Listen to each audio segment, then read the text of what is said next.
we are still having these same conversations decades later. And as you point out, we're seeing the devastating results of not having appropriate mental health care treatment. We're seeing it play into an opioid crisis, to a crisis of addiction, where people have untreated problems. They then get addicted to substances. They then can't get into proper treatment programs, or insurance will only cover 30 days when what they need is something that's a heck of a lot longer.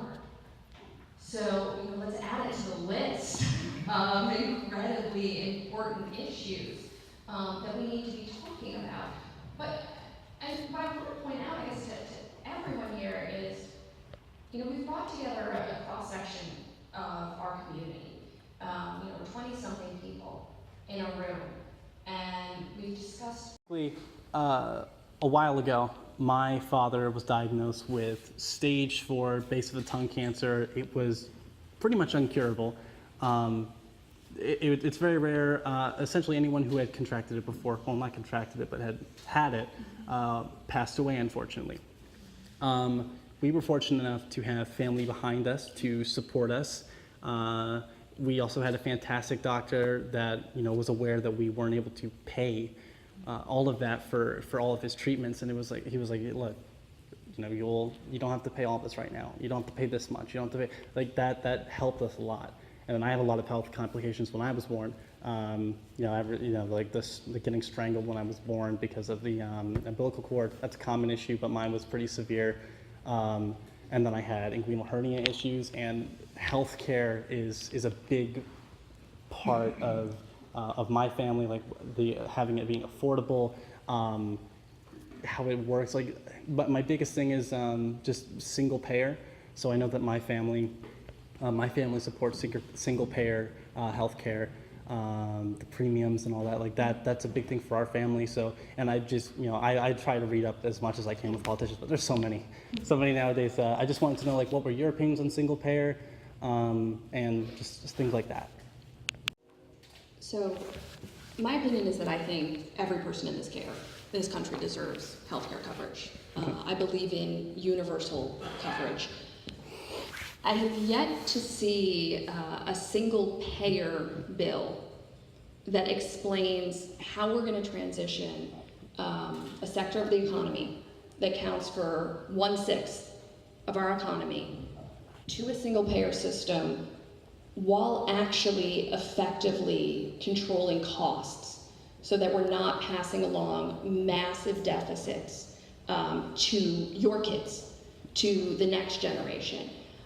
That's why I favored the Murphy bill, which analysis has shown that as it would play out, what would happen is if you allow individuals to start buying into Medicare and Medicaid, over time, the majority of people will actually elect to go into those programs because of the benefits that they afford, and it offers a more gradual transition from what we have, which is a multifaceted marketplace, to something that more closely resembles a single payer system.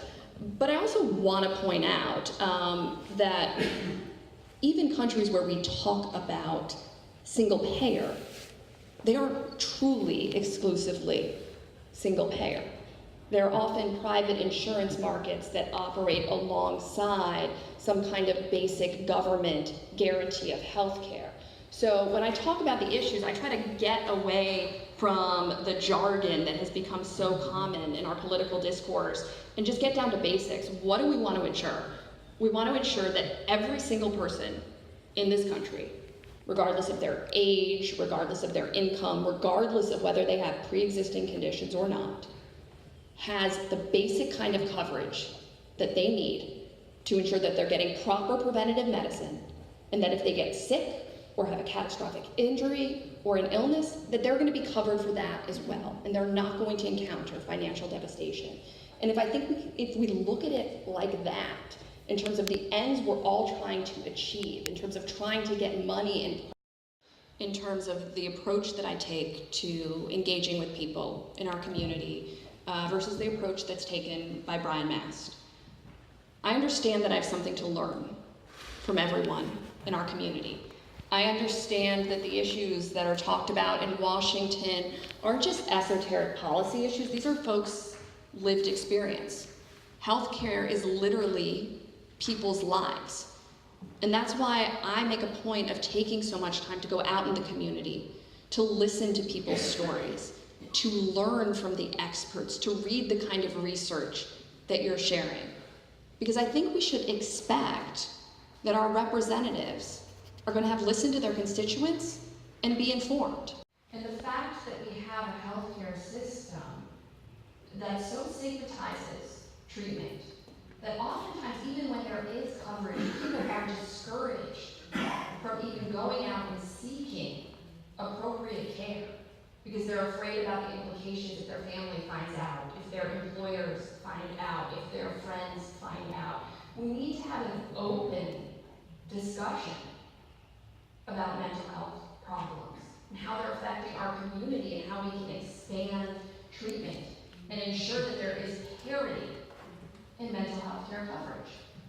I remember it was decades ago, I did an internship for a congressman. And at that time, it was the late 1990s, there was legislation being discussed about mental health parity, basically saying that insurers shouldn't be able to discriminate against individuals